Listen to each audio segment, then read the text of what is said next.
E aí, já pensou em ganhar muito dinheiro com um canal de corte igual esse daqui que você está assistindo? No primeiro link da descrição temos um aulão para você que quer começar um canal de cortes e faturar muito aqui na internet. Também teremos planilhas que irão te ajudar na hora de organizar a produção do seu canal. Tá esperando o quê? É que as pessoas querem se entender, né, cara? As pessoas estão, sei lá, estão eu acho perdidas, né? Eu acho que se entender sempre foi uma questão para nós.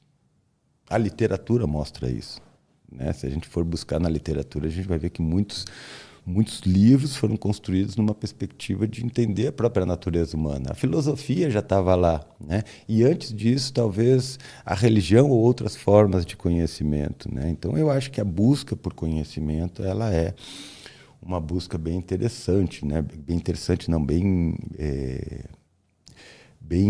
construída na história da humanidade, né? O Wesley cita sempre uma frase que é derivada dos textos do Michel Foucault, que é saber é poder.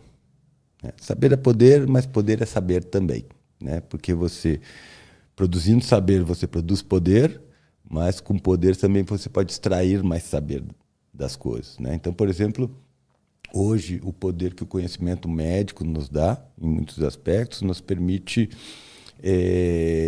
abranger um conhecimento muito mais detalhado sobre o funcionamento humano, né? E, com isso, óbvio, ter mais estratégias de controle, tanto para o bem quanto para o mal, né? Então, essa é uma questão importante também, porque muitas pessoas acabam olhando para essas coisas de uma forma muito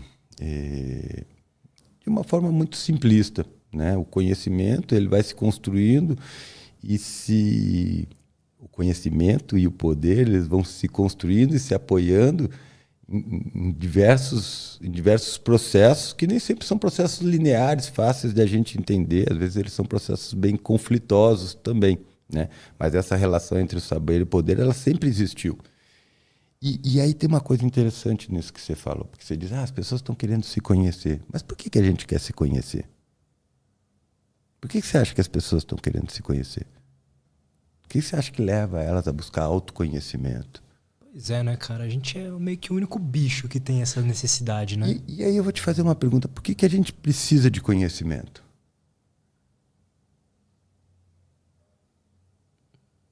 Para prosperar a nossa espécie? Talvez. A gente precisa de conhecimento, porque com conhecimento a gente consegue controlar melhor o ambiente. Certo? O conhecimento nos dá um poder para controlar as coisas. Então, se você chega no banheiro, tem duas registros para girar, e não tem nenhuma indicação, você vai ficar ali girando um registro, outro, até você descobrir qual que é o da água quente e qual que é o da água fria.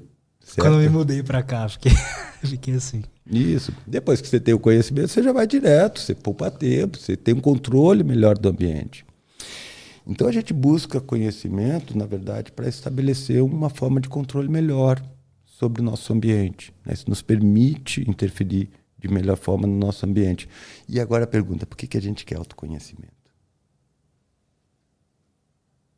Porque a gente quer se controlar melhor. A gente quer ter mais autocontrole. E sabe por que a gente quer ter mais autocontrole? Porque a gente não tem nenhum. É por isso que a gente busca conhecimento. A gente quer ter mais controle sobre nós mesmos. E isso vem dessa suspeita de que a gente não se controla. E aí para mim tem um erro. Porque o autoconhecimento nunca é um conhecimento sobre si mesmo. Porque o que a gente chama de si mesmo, na verdade, é uma referência que a gente faz a um fenômeno que é construído no nosso cérebro. Certo? Que é uma localização espacial de determinados eventos. Então, a autorreferência, que a gente chama de eu, de self, de ego, ele é um fenômeno do sistema nervoso central nesse processo de construção de um conhecimento sobre o mundo, certo? Sobre o ambiente, sobre as coisas que estão acontecendo, para mim poder, de certa forma, organizar o meu comportamento para o futuro.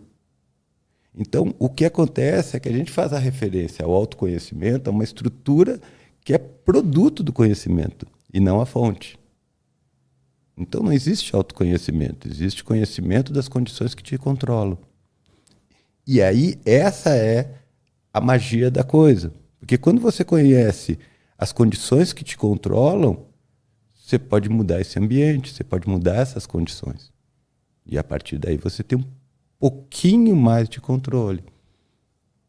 Mas eu adoro isso, porque é um sintoma. Nossa busca por autoconhecimento é um sintoma da nossa sensação de descontrole sobre a vida. Né? A gente está aí no luxo e achando que vamos morrer de fome. Né? Então é interessante isso. Mas por que um hipopótamo não sente essa necessidade de controle do ambiente? Ou sente? Sente, óbvio que sente. Ele controla o ambiente dele. Né? Não da mesma forma que a gente, não com a mesma diversidade de comportamentos e tecnologias que a gente, mas o hipopótamo está empregado a controlar o seu ambiente. As formigas que estão aqui na tua casa, elas controlam o ambiente. Certo? Olha só que coisa interessante isso, né, cara? Eu falo disso às vezes. Os parasitas que estão no nosso corpo, às vezes eles controlam o nosso comportamento, eles controlam o ambiente dele. Certo? E eu falei num post da toxoplasmose, né, que é um parasita que infesta o intestino dos gatos, e ele libera os protozoários, os ovos desses protozoários no ambiente. E quando ele libera, ele contamina os ratos. E esses ovos de protozoários vão se instalar na amígdala do rato, numa região muito específica que faz com que o rato pare de ter medo do predador. E quando o rato para de ter medo do predador, em alguns aspectos, em especial, é ter medo do cheiro da urina do predador, ele se torna uma presa mais fácil. O gato ingere o rato e os ovos são depositados de novo no intestino do gato, onde voltam a se desenvolver. Que demais isso, Que demais isso. Caraca. Então isso é muito bacana, né? Então, quando a gente começa a entender um pouquinho melhor a biologia, quando a gente começa a compreender um pouquinho melhor a nossa biologia, não é que a gente abre mão de outras perspectivas sociais, sócio-históricas, filosóficas. A gente acrescenta um elemento de conhecimento novo aí, do qual a gente pode olhar essas perspectivas sobre essa miríade de novos fatos que a gente tem. Então isso é fantástico.